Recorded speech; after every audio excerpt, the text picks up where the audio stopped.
Hari Om.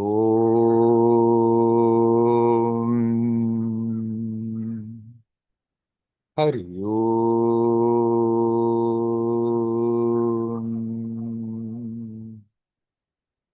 Hari Om.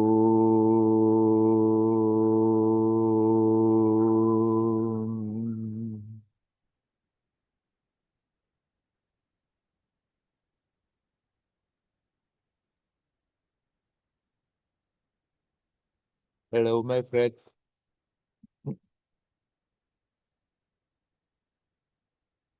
When somebody comes to this world, then that little creature is still so innocent, pure, and connected with life, with the essence,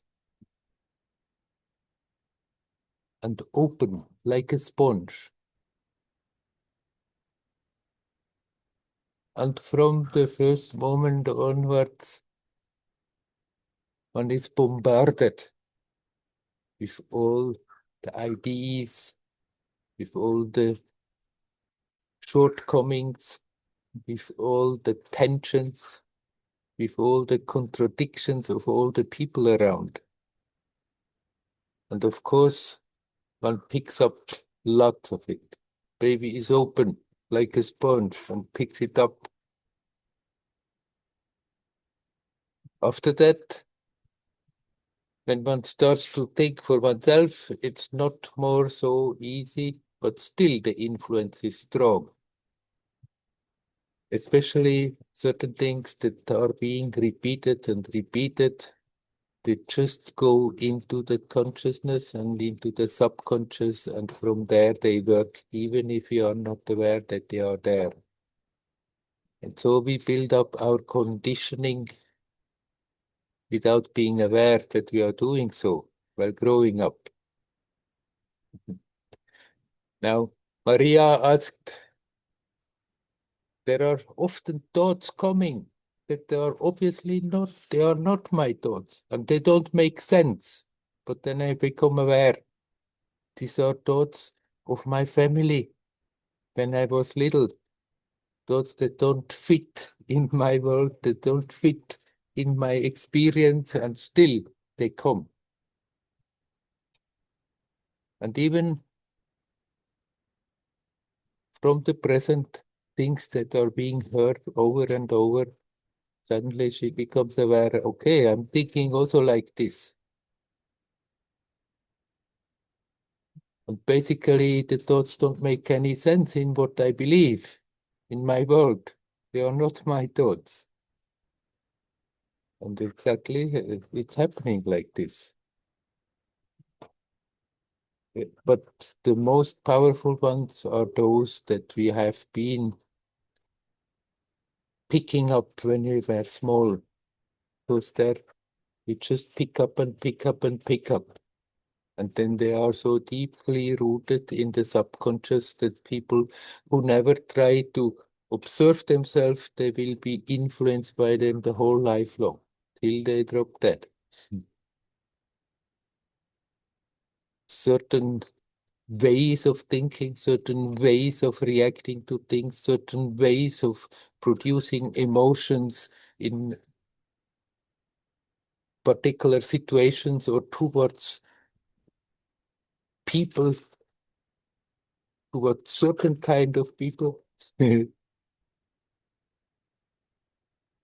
People have no idea how much the response is an automatic one, it's conditioned.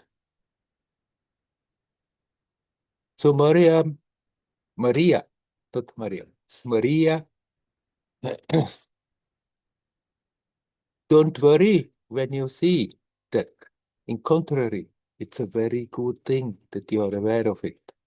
Because as long as we are not aware of it, we are much more influenced by them. But when you are aware, the, there are thoughts coming now to my mind, they don't belong to me. They don't make sense. But you are aware, it, it's coming from my childhood. Then you have the possibility to detach from them. that you don't have to hold on to them anymore. You can even consciously let them come instead of fighting them away. Okay, let them come and but observe them. Don't get caught into it, sucked into it. Observe what they are doing to your experience right now and relax and relax. And so gradually old conditionings that still are there, that still have power and that disturb our conscious process of expansion, we can remove them. And the first thing is that which what is happening to you and sometimes feel maybe irritate you, that these thoughts come to the surface. It's a good thing that they come. As long as we are not aware of it, then we keep on repeating them and holding on to, and they never go. But if we are aware of it and we feel, something goes a bit off there, there we can step a step back, learn to let go of them. And then even strong conditionings can be neutralized. Doesn't mean we have to neutralize, we have to get rid of all the conditionings that we have picked up. Some things that are there, they don't disturb us. We can very well let them be there, have certain opinions that are in accordance with that conditioning. So what? If it's not disturbing us in our being consciously here now, in that experience of consciousness, if it's not disturbing the expansion of it and the creativity of it, then they don't matter. But those things that really somehow work against it, it's good when they come. It's good that we see them, because then we can really start to step a step back. Not more getting emotional about them. Just see the thoughts. And if an emotion comes, also observe the emotion. Observe how it is manifesting in the body and relax. Let go of it. And then they don't really pose a problem anymore. And you need not think that something is wrong. Why am I picking up this kind of thoughts now? Things that don't really fit in my way of thinking, in my way of feeling, in my life. Why am I still picking them up?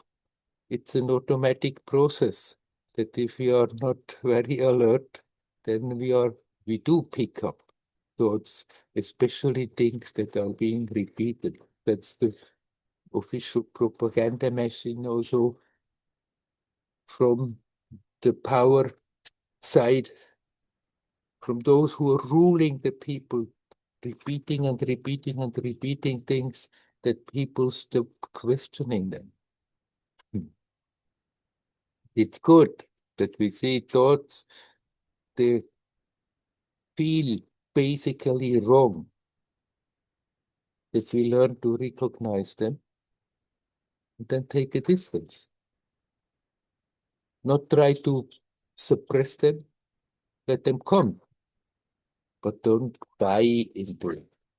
And then it's actually a good process of purifying the mind. And then a second question also connected with thoughts. There is a lot of talk about manifesting.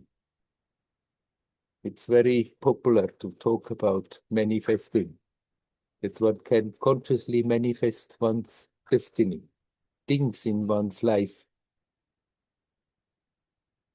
And that also things that are happening, that these are just manifestations of our thoughts that we have hold on to in our subconscious, or also consciously thought about, but then they manifest. There is a lot of talk about it, you're right, but it is exaggerated. Of course, there is an influence. And there are certain ways of thinking, certain emotional reactions that keep on repeating themselves all the time. This is attracting also in manifestation circumstances that fit into that. And so it's possible that we are creating a lot of trouble in our life just because we have been thinking and feeling about them consciously or unconsciously. If you are afraid of something and we think about it all the time, it is then a major influence to attract it that it finally it's also manifesting. And then we can think, I knew it, I was I knew it. And so one believes even more in one's fears. Now, Maria says, there is a lot in my life happening that I feel I have not attracted somehow. And this is also the truth. This is just one of the influences. As soon as we enter manifestation, there are influences from all directions. One has one's own baggage already there, but then there are continuously the influences from all around. And that the present situation can manifest as it is. It's like a confluence of influences from all directions. But our input is one of them. And with our input, we may change the situation, but we may also not.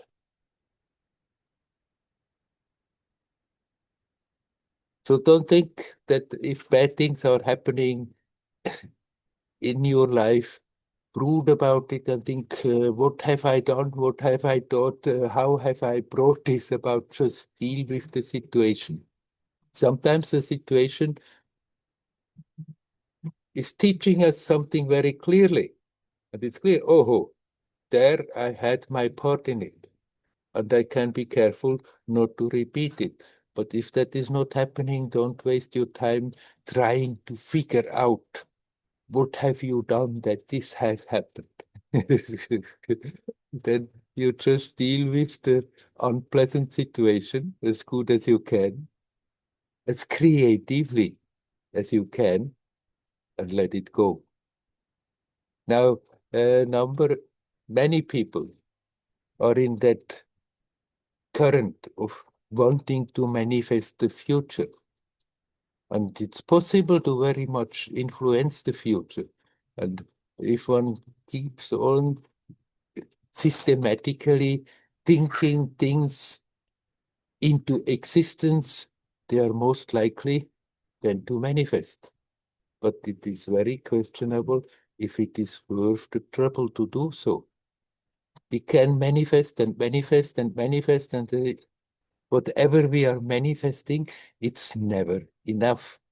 It will continue on and on and on, and we can spend all our time and energy just trying to manifest circumstances that we want, certain material things that we want. It's much better to basically have a positive attitude, an attitude, a disposition that we are open for the light, for the love, for the truth, for the divine, and then let things take their course instead of spending our time and energy trying to manifest this, trying to manifest that with our thoughts, with our emotions. If somebody wants to do so, I'm not dissuading them from doing so, but I'm always warning, but keep that like as by the side, like a hobby. But don't forget what matters most. It's much more important that we learn to bring the attention to the present, that timeless present, to connect with the source of beingness, of consciousness, of life, than spending our time and energy wanting to manifest this and wanting to manifest that.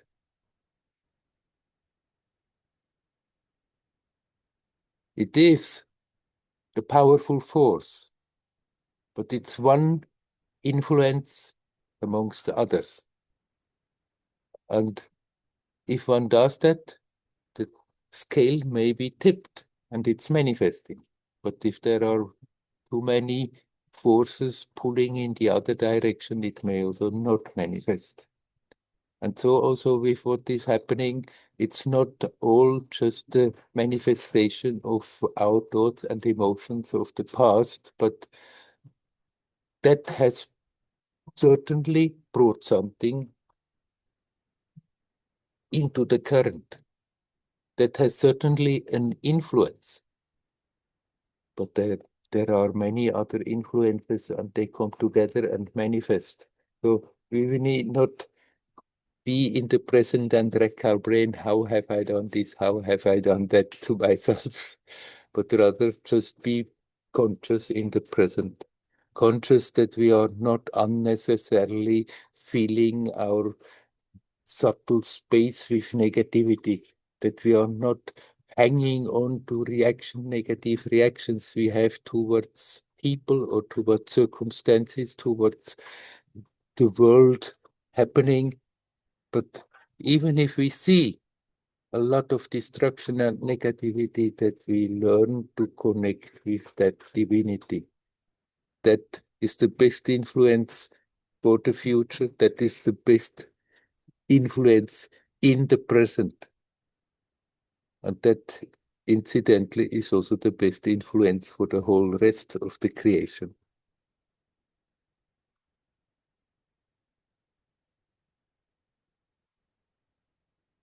Okay, I'm leaving the subject, but I'm coming to another question from a friend that is a bit leaning on it. She asked about creativity and said that she remembers once when we talked in private and she talked about creativity, that I said that creativity does not necessarily mean to do things. That, for example, my time in the cave where I did nothing was for me a most creative period. And she wants to know more about it. How is that creativity?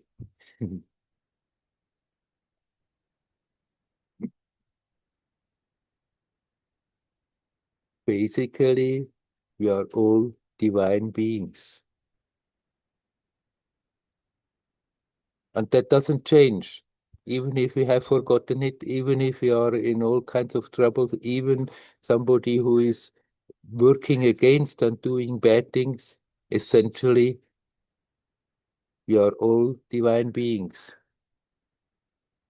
And somehow, in this world, we have forgotten. There are worlds where this is not forgotten and where this is just manifesting in purity and harmony.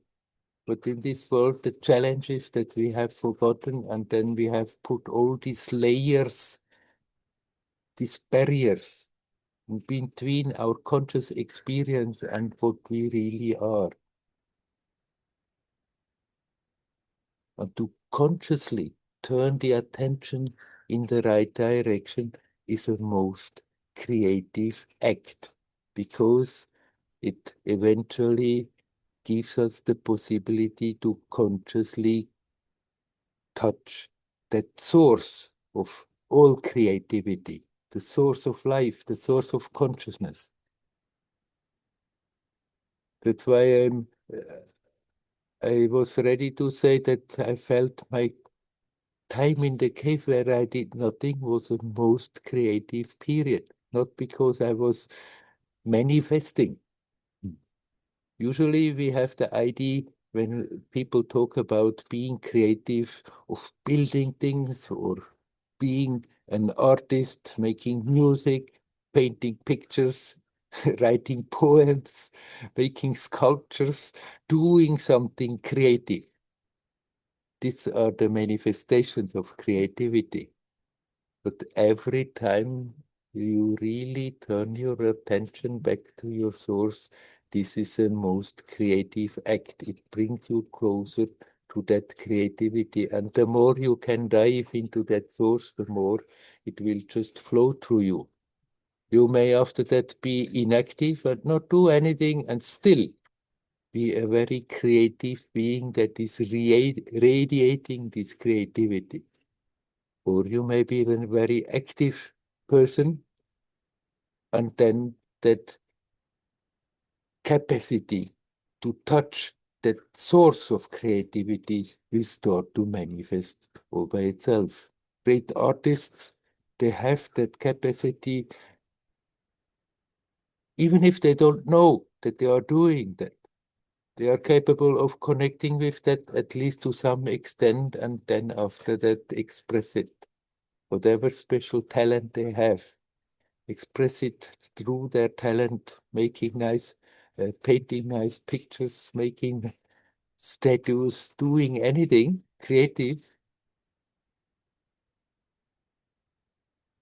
Just also the way how to behave with people, how to deal with situations that are sometimes pleasant and sometimes unpleasant, that we can learn to deal with them in a harmonious way instead of creating more negativity. That in itself is a very creative act. So the greatest art, the greatest artist is the one who is really sincerely turning the attention back to the source, and then may manifest it or may not manifest it. It's still radiating, even if that is not much manifested. Being like Ramana Maharshi, you can say if you look from outside, he did not much, did not do much in his life, but he was immersing himself in such a powerful way over such a long time and being so deeply rooted in that, that his very existence was a source of creativity. And now, even more than 70 years after he has passed away, left his body, he's still a source of inspiration for people all over the world. So, my friend, don't think creativity is necessarily always connected with being an artist, doing things. If it comes, if the urge comes, if it's spontaneous and honest, by all means, let it manifest.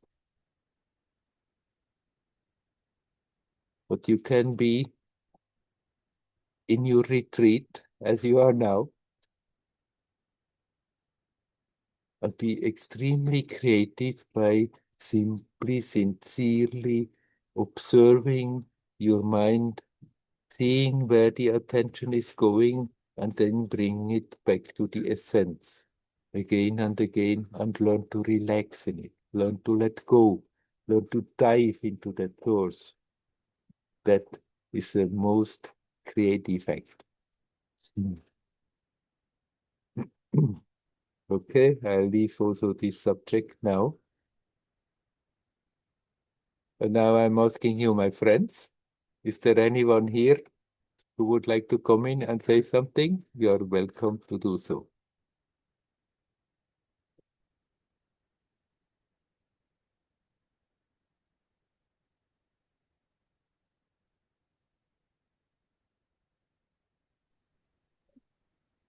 Hello, Vikas. Werner, I would like to talk about an incident which happened with me yesterday. Um, Yesterday, uh, I had this urge to go and meet my friends and go to a club. So we went out, but after some time, when we reached there, um, after some time, I felt that my medical condition is such that I am not supposed to drink, or my body started I started getting a lot of headache. So I Mhm, told my friend that I have to come back. I cannot stay. I'm not I'm having headache. mhm, So accordingly I came back to my home, and I generally do my chanting in the night. So before sleeping, I took bath and started my chanting. And I had a lot of disturbance. Like there was so much of noise. And I could feel that noise still there Yeah, yeah, in my ears. But as I started doing my chanting, like one by one, this mala was going through my fingers. I could hear the noise canceling out. It was like when I used to stop, the cancellation would stop. When I would again continue to chant, slowly that the disturbance which was there was slowly it was cutting off, and it was so evident. So I wanted to ask that, but after two malas, I could feel that it was not so evident. Like for two malas, I could hear that noise was going away, and after yes. that, it was same. So my one question is, what was happening at that time? And this medical second question is this, that is this medical condition which I am generating, because sometimes I feel lot of heat in my body. Is it because of this chanting which I do, or is it's something medical which I have to figure out? Hmm. So Okay, let's go just right to the last point. Don't worry about that heat. If it's not there permanently and really troubling you, you can accept that the process you are going through sometimes is uh, creating heat. When we practice, when you do your mantra, when you do your pujas, when you do your meditation, then energetically something is changing. And on different levels, without being aware of it, things start to slowly harmonize. But sometimes that process can produce quite a lot of heat. So don't worry if that is coming, just bear with it. If it's becoming unbearable, then try to find ways to cool down the body. But if it's not unbearable, then just observe it, let it come, let it go without thinking, maybe I should go to the doctor or something is wrong. This is very normal that this is happening. So basically a good sign that something is going on. Now, of course, the other thing is when you go into such a place like you went, and there is a lot, a lot of energy there from the people who are emotionally excited and wow, wow, wow, wow. You are jumping like in a whirlpool there. And especially if you are a bit sensitive, uh, have become more sensitive through your practice, then it has the tendency to very much influence you. But obviously, when you see that it's no good and you go away, that's the way to go about it. Eventually, there may come the time that you can go back to a place like this without getting influenced like this. But as long as you feel like that, avoid it rather if you can. And if for some reason you can't avoid it, then even there, when you are there, remember either to do your mantra or be aware of your breathing or to keep centered, that it's less overwhelmingly infiltrating your system, your psychophysical manifestation. But once it has come in, and then it may take some time, as you have experienced, that you sort of get rid of that influence again. But you did fine. Then after that, you just do your mantra and gradually it slow down, and then you don't worry about it further. Mm. yeah, but then this sometimes I don't have good sleep. Like I feel like my maybe it's because of wind that my door bangs, and sometimes I feel that maybe somebody is there. So I get scared sometimes. So That there is an influence, subtle influence that wants to trouble you. Or when you say somebody is there, what do you mean? That there is a subtle being there troubling you? sometimes I feel that maybe there's something which I get scared of. Maybe I have to do my chanting properly, and whatever negativity is there, I don't know why. Sometimes Mm. I get scared. But I can tell you for sure, don't be afraid that this is because you are doing your practice wrong. That you have angered some kind of deity that comes and troubles you because of that. Uh, that divine being is not going to do that to you. If there is at all such an influence that there are subtle beings that want to trouble you, then these are not the good guys. Uh, and try not to give in to the fear, because with the fear we give them power. They don't have much power, but if we are afraid of them, then we give them power.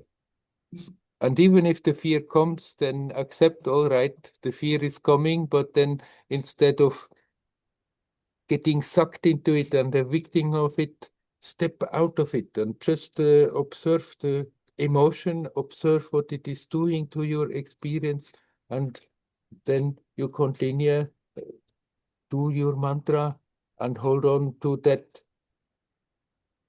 aspect that is pure, that is not influenced by these kind of influences.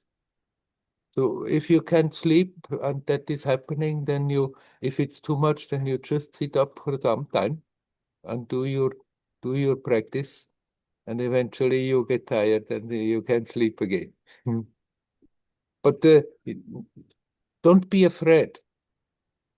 This kind of influences, they have only power if we give them power, if they can make us afraid and we believe in the fear and get submerged by the fear. Even if for a moment the fear comes, if you accept the fear and just observe what it is doing and relax, then it's not harmful. But if we become a victim of the fear, then we give power to these influences that can be harmful. But if we are not giving that power, they don't have much power by themselves. Thank you, Werner. Thank you. Hari Om. You are welcome. Hari Om. Hari Om.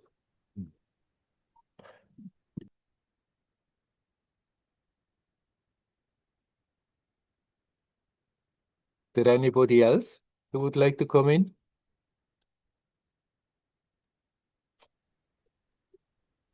Hello, Werner. Hi. No, Lutz. Oh, Sorry. sorry. No, No, Lutz, you come go. on, go ahead, Lutz. Okay. Yeah. Yeah. Um, a while ago, some satsangs ago, you said something which irritated me. You mentioned that if we do the mantra, a mantra uh, given to us by somebody, it matters most how intensely we are doing this mantra, and it doesn't matter so much who has given that uh, to us. And you even said that the Indian idea that a mantra given by a great master has some unique power is kind of exaggerated and is just a kind of story kind of implanted by uh, those people who give out mantras in order to kind of influence the people or kind of cement their power of influence over them or something like that. So, did I understand that properly? Or did I misunderstand you in some way or something? I mean, that's for me, first of all, I was very surprised that you said something like that. Yeah, I wouldn't express it as extreme as you have expressed it now. If you have gotten a mantra from a guru whom you trust, that there is a great helpful influence there, then the very fact that you have gotten it from that person, from that guru, is very helpful. And the more you can, that helps you to open your heart with devotion and do that mantra, the more efficient it is.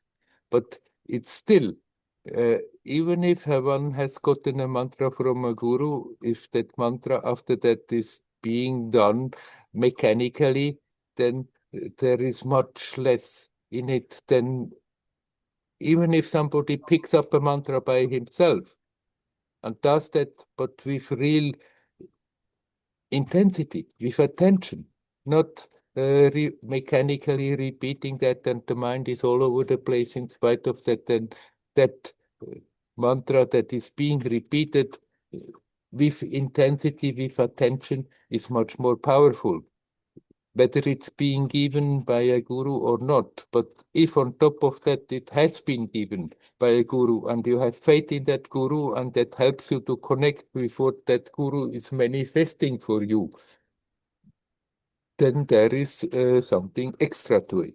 Yes. Okay. So you're a little bit kind of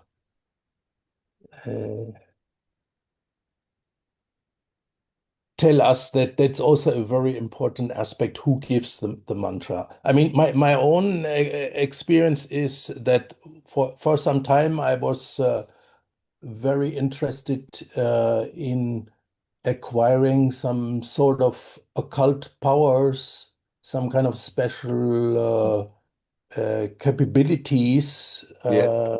and I found one book where were some mantras being mentioned and a way how to repeat them and da da da, and then you would get some kind of clairvoyant capabilities, for example. Yeah. Yeah. And now I, I did this for a while, and the instruction was, for example, repeat this mantra 1,000 times for 45 days. Mm. But somehow I did this maybe for 3 days, and then I got somehow a little bit sidetracked, and I couldn't kind of manifest that inner yearning or that kind of consistency in my practice to do this really as prescribed. And later, and I was thinking, what are you doing there at all? I mean, that somehow the whole thing seemed to me kind of strange. And I landed nowhere. Yes. It didn't help me much. Yeah. So when I compare that with some mantra given me to some from some master, it has immediately some kind of different. It creates a different attitude. You feel this master is somewhere where you are not, or where you want to be, and somehow this mantra helps you maybe to connect with that inner space he is in or she is in, and you want to be there. So in order to believe in the mantra, I think the person giving it out plays a big role. Of course, one must also do the practice. If you just kind of take the mantra and think that's it, and just repeat it now and then or so, then of course nothing is happening, and nothing big is most probably nothing big is happening. You must still practice it, but somehow the belief that this kind of will really transform, I think that's coming from the connection with the person who has given it to me. There's just some kind of reference and some kind of bond is also being made when a mantra is given to somebody. So I think it's very important who gives it to you. If one just picks it up from a book, it doesn't have this power. Mm. Do- I do- also do- don't want to in any way dissuade you from that attitude. I simply say, even if you have gotten the mantra like this, then your attitude is still the main factor. The, okay. the Yeah, I can. guru can empower a mantra, but after that, it's up to you what you're doing with it. And for some people, it may be a big difference. From other people, it may be not such a big difference. If somebody picks up, let's say, a Devi mantra and has an innate, natural, deep devotion towards the Divine Mother, and by repeating that mantra feels that divine presence and feels connected, then this is also very powerful, even if it has not been given by a guru. But if you have somebody who is giving it you and you do have that faith, then I'm sure that there is some special extra value in that, no doubt about it. Like you picked up those mantras to produce some kind of psychic powers, but deep down, you're sort of it's going off the road. You cannot really put your heart into it, and so within short time you just gave it up because something in you said, "Hey, lots what you are doing here."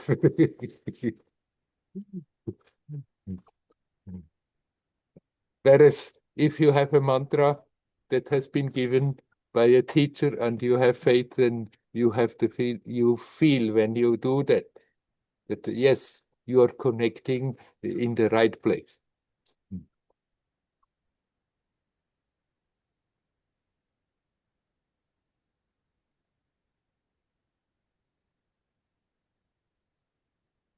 I said Yeah. also this in the context that the people who like to do mantras, I mean, mantra is one approach, but the people who like to do mantras but have not gotten a mantra from a guru, they should not think that they cannot do that by themselves. If that openness is there, if that sincerity is there, if that devotion is there, then it can be equally powerful.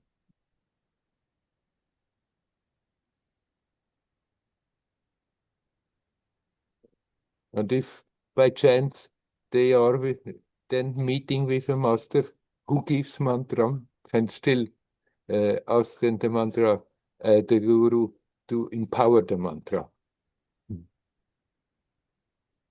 Hmm.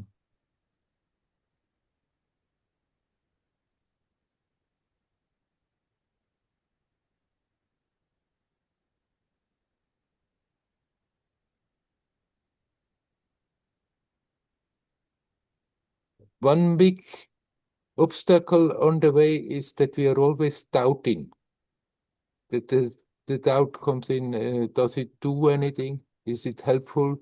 And then if one picks something up that is much more likely there, that after some time we may not have big visible effects, and then without maybe it's not the right mantra, maybe I shouldn't have picked up by myself, maybe, and the mind creates obstacles.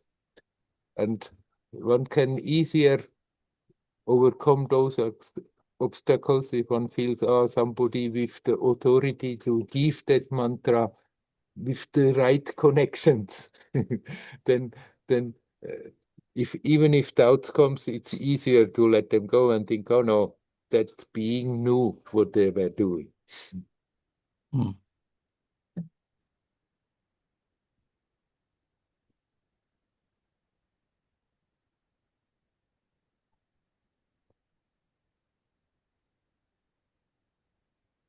Yeah, thank you for your clarification. And for me personally, I feel that the attitude is very important.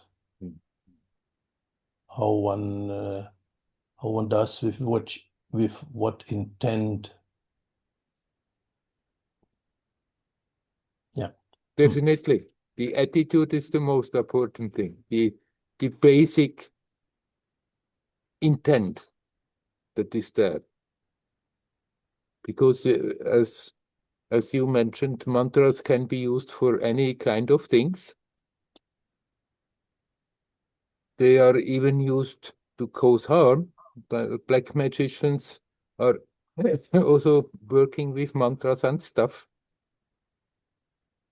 But whether that mantra practicing is helping you to connect with the source and make your experience more expansive, our attitude is extremely important. And then if that mantra has been given in a way that helps that attitude, that helps to have the faith in it, then so much the better. Yes.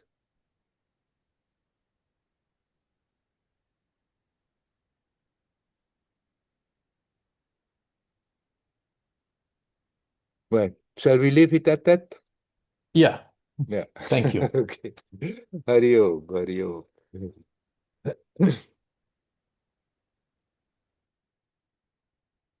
Is there anybody else who would like to come and say something?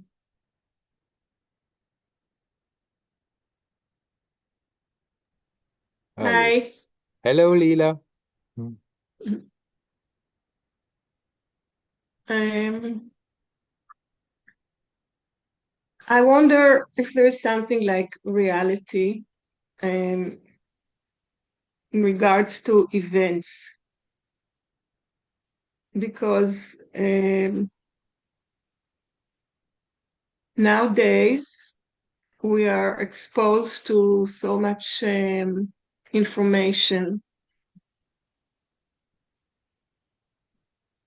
and the information is extremely confusing and actually impossible to understand.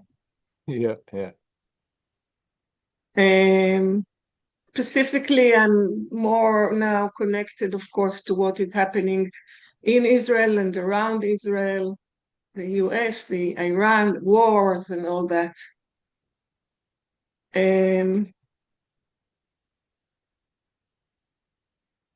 It feels like it's unreal. It feels like it's a show, really.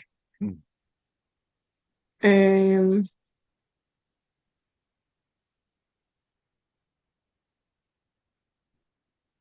So yeah, it brings up, of course, emotions and fears, but at the same time, it feels like I go like that. It has no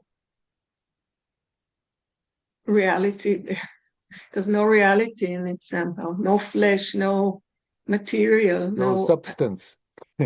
no substance, exactly. And it's yeah, very confusing.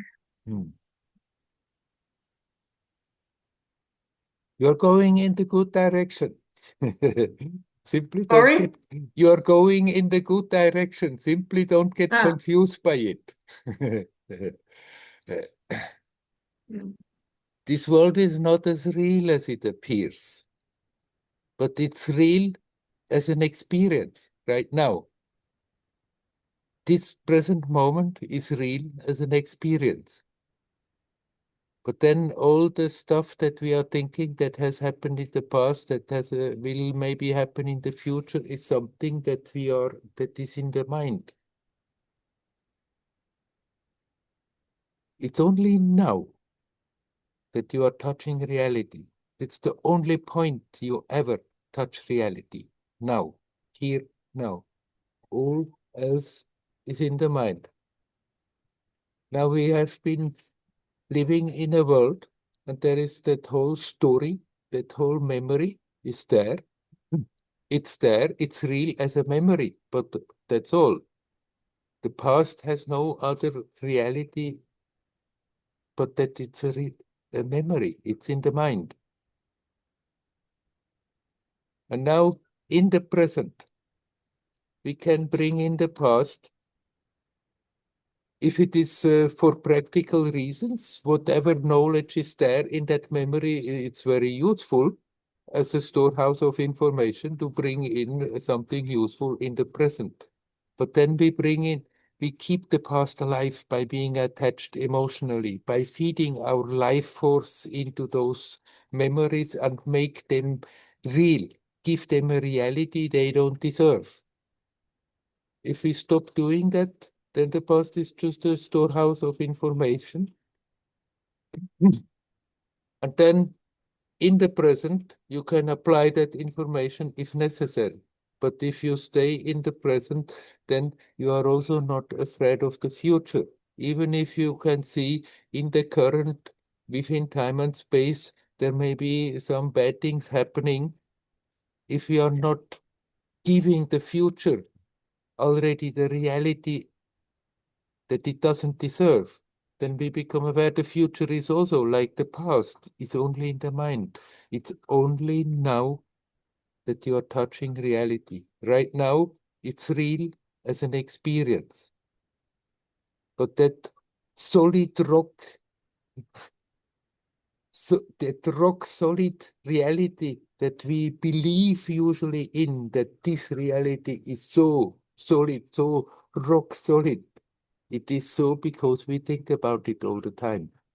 If we stop doing so, that reality starts to uh, evaporate. And then you can very well live from day to day, live in this world, be aware here now. It's real as an experience.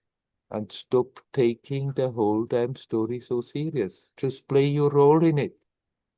And be aware it's a magic show. That which you are cannot be hurt, even if bad things are happening. You are untouchable. Our mind can be confused. Our mind, our body can be destroyed. It's a temporary vehicle that we are carrying around. But what you are, that essence cannot be destroyed.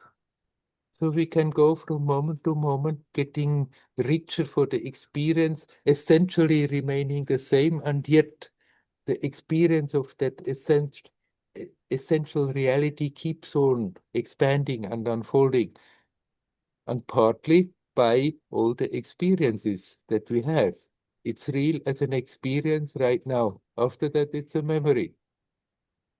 And if we treat the world like this, then we can harmoniously do whatever we have to do. We can very well still function very reasonable as like a reasonable human being. At the same time, be aware, okay, it's not as real as it appears. It's a magic show.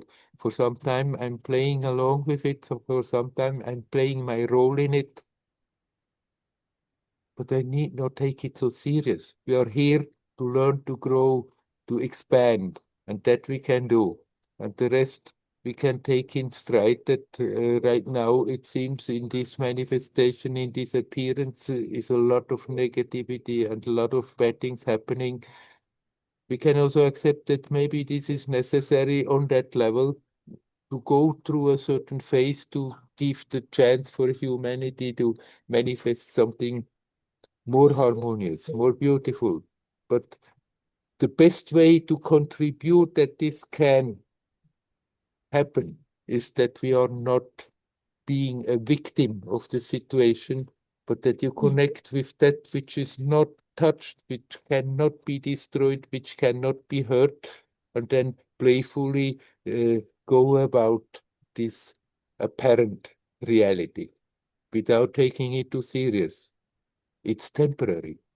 Momentarily, it appears people suffer hell because we take it so much serious. If it's not so much taken for serious, there may be bad circumstances, there may be difficulties, there may be physical pains, but that mental anguish of suffering is not there if you are not buying so much into that reality. So don't be afraid that you're losing somehow your feet if you don't if you don't connect with it as reality.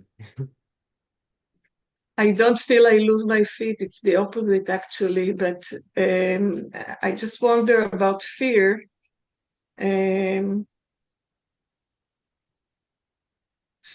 Specifically when there is like a threat, like over our heads about a war that may happen around us here, which is terrible. I mean, terrible event. But I hear you, and you explain it, of course, so nicely what I can't explain, but I definitely feel it. Otherwise, I wouldn't ask such a question, of course. And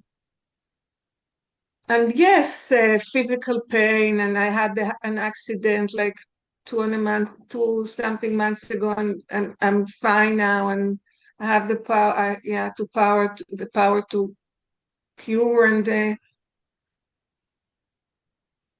but still, yeah, I think about this war that may happen.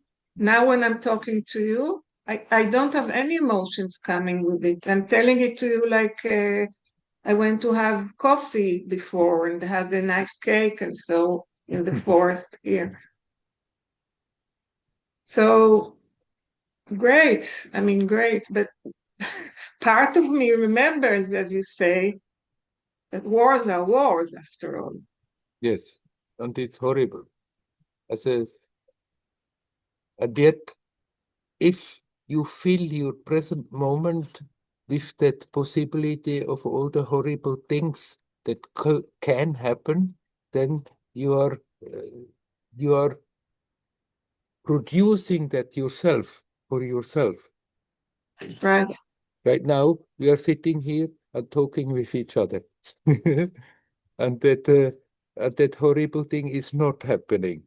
If you sit in No. your room, you drink your coffee, you're there, relaxed, you drink your coffee, and that horrible thing is not happening. And we can sit there and be very much afraid of what could happen, and then that moment is also very heavy and very painful, and one can suffer.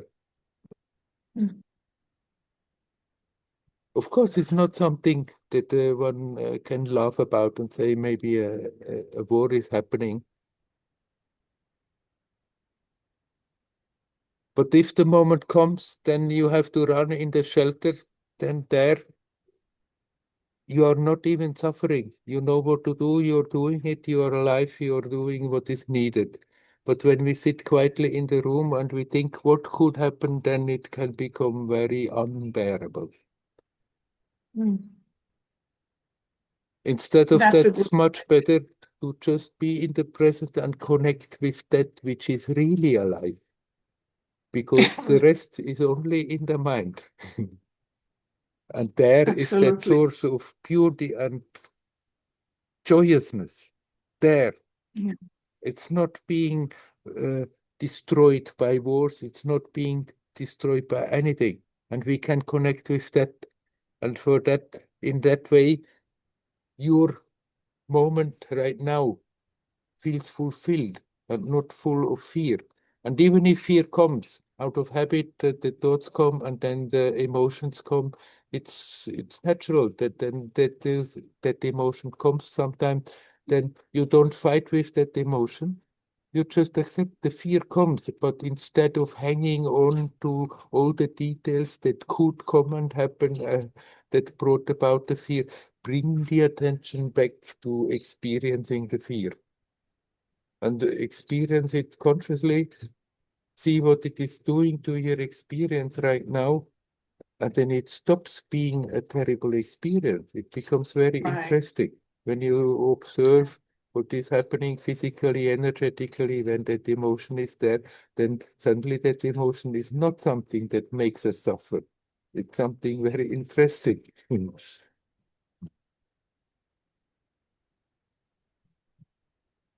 Yeah. People even know that and look for the kick of fear. People are doing things that are dangerous, because they get a kick out of it. As long as the Right. feeling is there, I can stay in control. It's not going out of hand.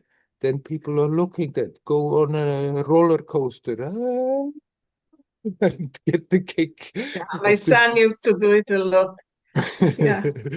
They go mountain climbing and hanging in an abyss and are very and enjoy the intensity of it. So fear in itself is not a problem. It's simply if we are getting a victim of it and build up ideas and ideas and ideas, then it becomes very destructive. Yeah, just say one more thing, listening to you now, something about understanding. I feel as maybe also because we've been sitting together for so long, and I feel that I understand. I understand and I don't understand. And I hold both. I know and I don't know, and I hold both.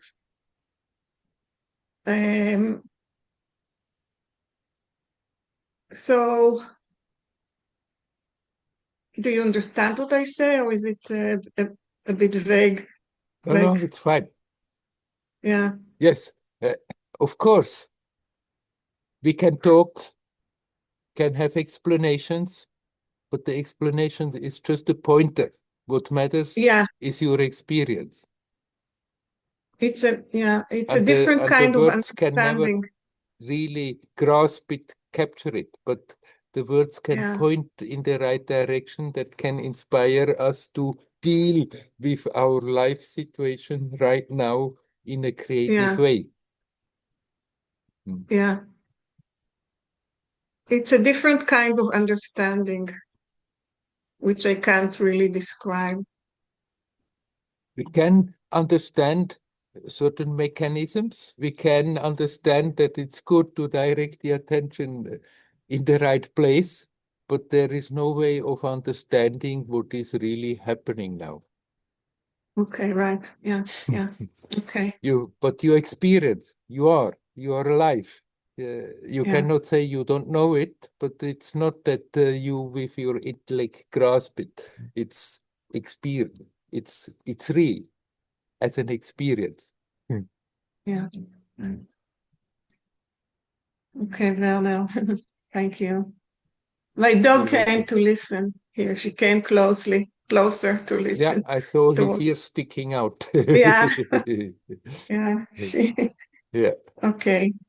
Thank you. Hariom, Hariom. Ariel. Hey.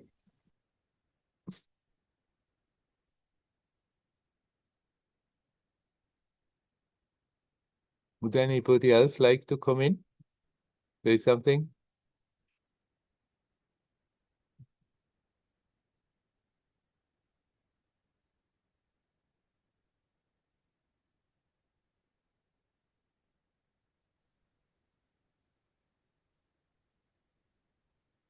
Hello. Hello, Andreas. Sometimes you say that there's a quietness coming in the practice. Can you talk more about that? That's Did you to be sometimes chant? that's to be practiced and not talked about, the quietness.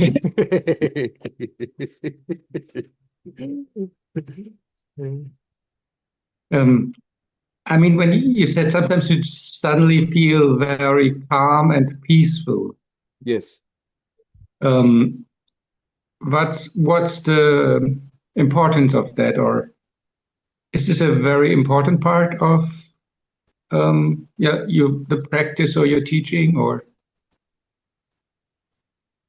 Yes, of course, because as long as we go on in the mind, thinking and thinking and thinking, even if we think about spiritual things and about spiritual teachings, then we hold on to that expression, to the manifestation, keep the attention locked there.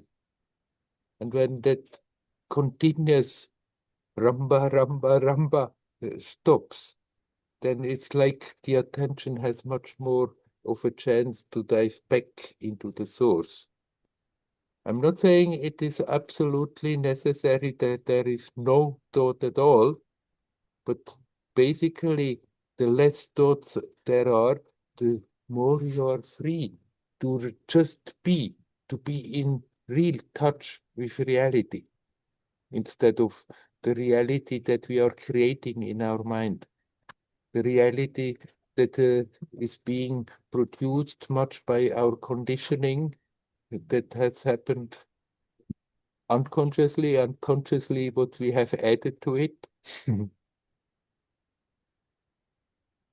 If we don't have those moments of quiet, then one is so totally immersed in the reality of this world, of this experience, holding on to the past and the future and missing that being really alive here now, in that timelessness. Yes, of course, it's important that we learn to let go. And sometimes it happens that it's so quiet that there are no thoughts, and yet you are fully aware. These are precious moments. They help to make cracks in that imagined reality that we keep so desperately solid and alive by thinking about it all the time.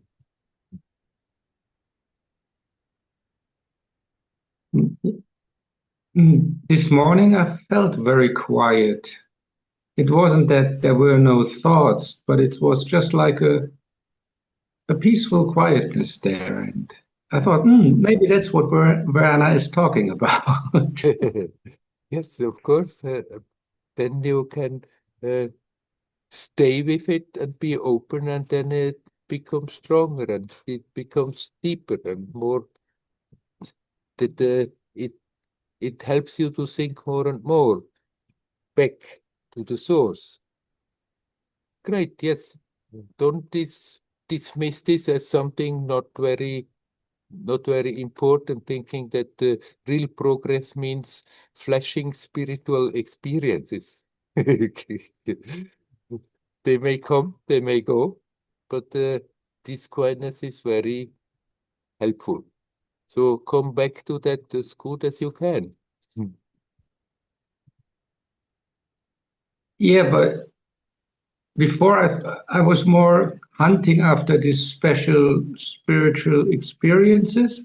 Yeah. And by talking to you, now I think maybe this is much more important, like this. Yes. That there's a feeling, and that there's a feeling of this quietness, and it even extends more and more into my daily life. Spiritual experiences, they can be very inspiring for people. Then they feel, yes, there is something. It's worth trouble to continue. But they come, they are glimpses. They are like sparks. They come, they go. And then the memory can be inspiring if one holds on to. But that which is really doing the job of cleaning out the unnecessary rubbish that we are carrying along is much more the quietness. Is there anything special you can do to foster it, apart from center and relax? Well, how you come to there, it doesn't matter at all. But when you are there, then not start to think, what should I do now in order to keep it? What should I do now in order to make it stronger? You just stay with it, alert. Then the tendency is also that when it's quiet, we can go a bit drift up, dreaming of, and then when that we become aware, but then you come back and bring it back to that alertness and just being open without having the thought of you have to do something about it to hold on to. So basically the same like practicing meditation. Yes. Okay. Yes.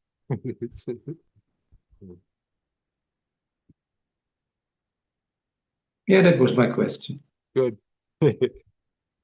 Hariyo, Hariyo. Are you?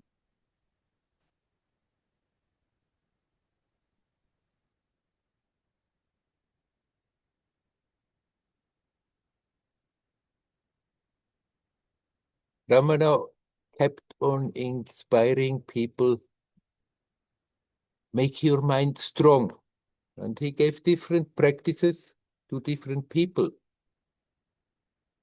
The practice is a tool. And then the question can come, but what does it mean, make the mind strong? I want to be in a no-mind state. That is a very popular expression. But making the mind strong means exactly that we learn to be quiet.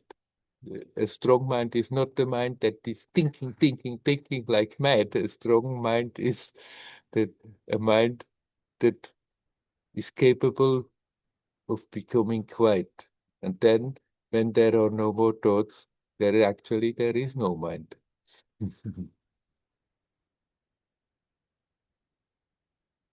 It's not that this is some kind of an absolute ultimate goal to somehow produce that thoughtless state. But it's an extremely helpful step.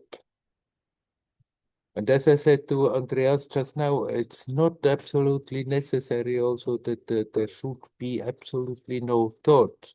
Even if a thought springs up and one is aware there is a thought, one doesn't give it special interest. It comes, it goes, but basically that we learn to be aware that peace is always there. And then the peaceful mind is opening up to that peace that is prior to the mind, that is not the peaceful mind, that is simply there at the base of the creation. Everything that we are experiencing, all the movements, every changes is against the background of the changeless basic peace. We can do something to go in that direction. Once you are there, there is nothing more to do, but just be open. And the experience of that essential reality will start to unfold by itself. Nothing can be done about that, but what we can do is make ourselves available. And we make ourselves available if in one way or another we are getting quieter and quieter. And getting quieter doesn't mean to learn to control the thoughts for periods of time. That may be the yogic approach to control the thoughts, but it's always good to be aware that it's not a matter of supreme control, then finally you're finding truth, that those controlled moments help us to detach from the thoughts, but usually as if it's done before, so soon as the control is given up, then brrr, it goes again like anything. That in one way or another, we just connect and reconnect and reconnect and learn to relax in it, and then the mind is quietening down. And then that attachment, that obsession, that fascination with our reality, which we are looking at as reality, fades away.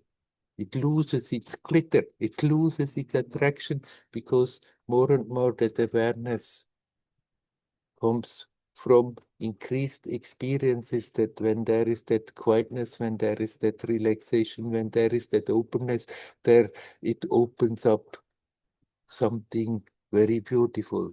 That joyousness, that happiness, whatever we are looking for, running after the phenomena, is actually coming out of our own self.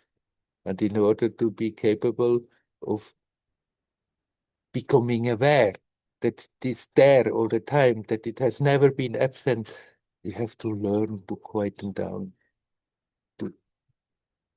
We are born in a world where everybody thinks and thinks and thinks, and then soon one starts to do so by oneself, and instead of the thoughts, that capacity to form consciousness into reasonable thoughts, using it as a tool where it's appropriate and drop it where it's not appropriate, it becomes such a compulsion that makes us suffer hell. In order to detach from that obsessive thinking, reality, it's extremely advisable and helpful to learn to come back to that peace. And in that peace, we can connect with reality.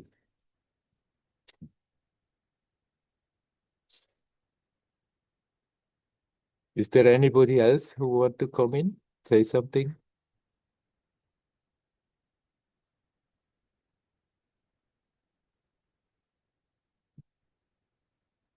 All right, then let's for a few minutes do I just wanted to ask something. Yeah, okay.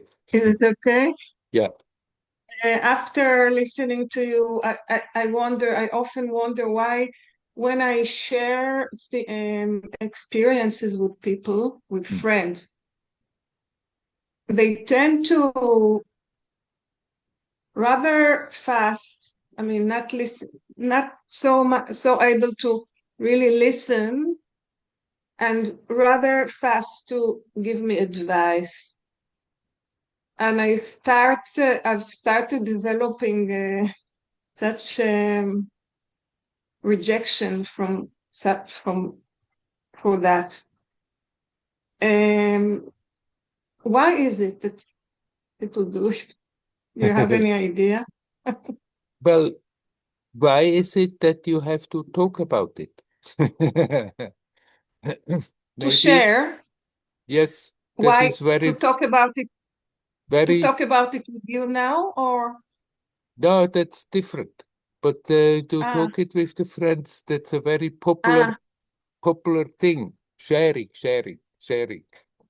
yeah, right. And if you meet somebody and you feel there is really an interest and maybe it's inspiring that you talk about your inner experience, then by all means, then tell them. But most of the time people are not interested. And then that sharing is not really sharing, but rather a need to tell. And we can stop doing that. Most of the time it's better not to talk about our inner experiences. Yeah, When we fine. talk here, this is different. When you talk to a friend and you really feel there is an openness and not a judgmentality, but some, then in that moment, both can benefit from it. But basically, better not much talk about what you're experiencing inside. People are rather thinking, yeah, you want to show off, and or then they don't believe you, or they don't understand what you talking about, and then the preciousness of it is getting a bit lost. It's like you are there's something precious in your inner experience. It comes, it goes, it's momentary, but still there is something precious in it. But if we talk too much about it, then it's like we are wasting that away. Yeah, that's special. Thank you. Yeah. Yeah, Good. Mm. I understand perfectly what you're saying. Yeah. Good. Very old, very old.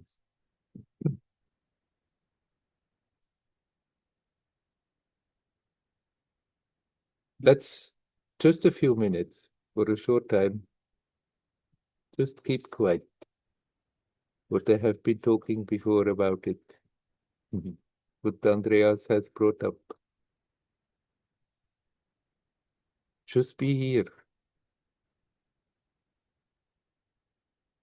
connected.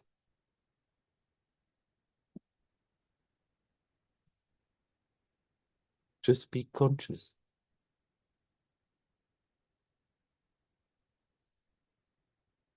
Conscious of being alive.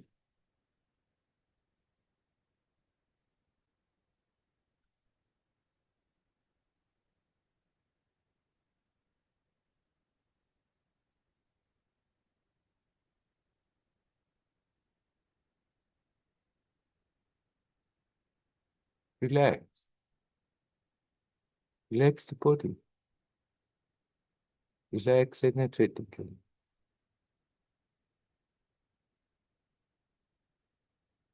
The mind is quietening down by itself.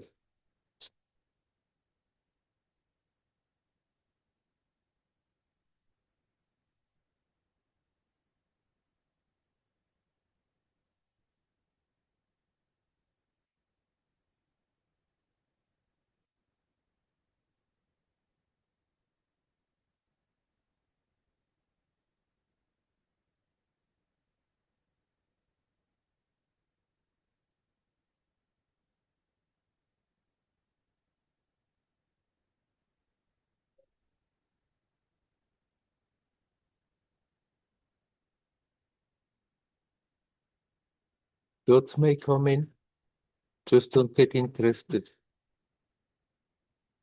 Don't get carried along with them.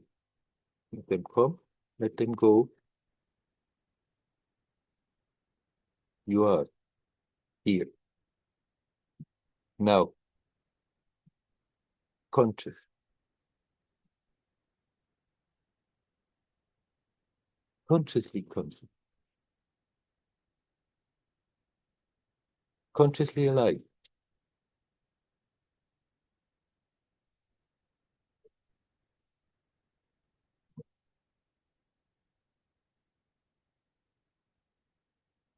And relax.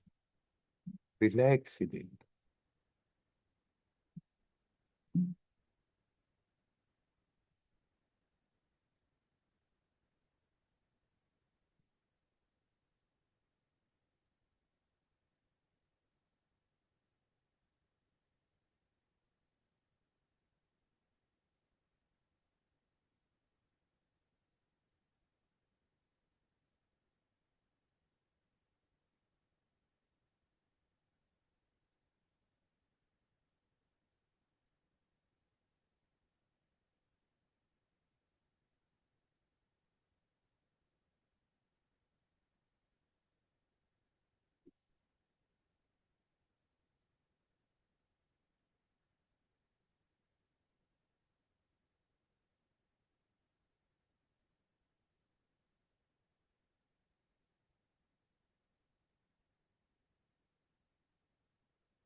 Thoughts are like birds, they are flying by their object. They're coming, they're going. But this basic peace is always there.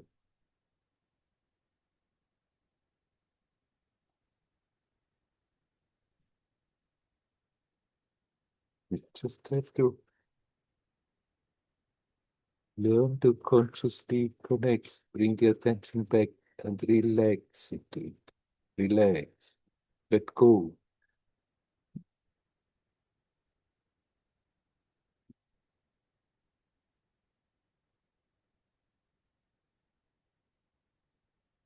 We need not hold this peace.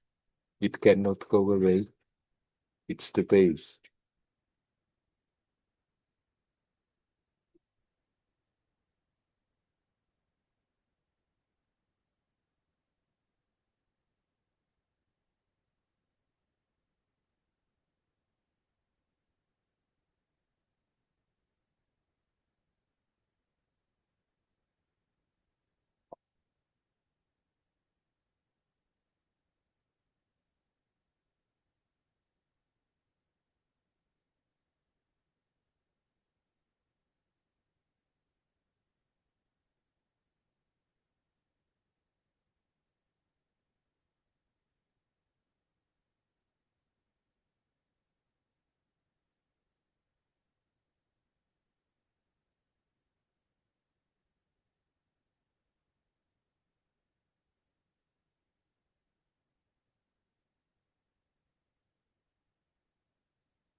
And after that, we are getting up, each one going for their own activities.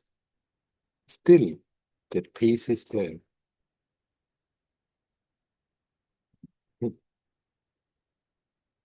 We can just remember that, that understanding, that it doesn't go away. All we need to do is let go. And then, more and more, we become aware this peace is even there when we are active. There is an aspect, dynamic, changing, acting, moving all the time, and there is an aspect totally unconcerned, unattached, immovable. It is never absent. Even when we do our things in the world, this is our haven. This is our home. We can come back to that all the time. I wish you all well. Hari Om, Hari Om, Hari Om.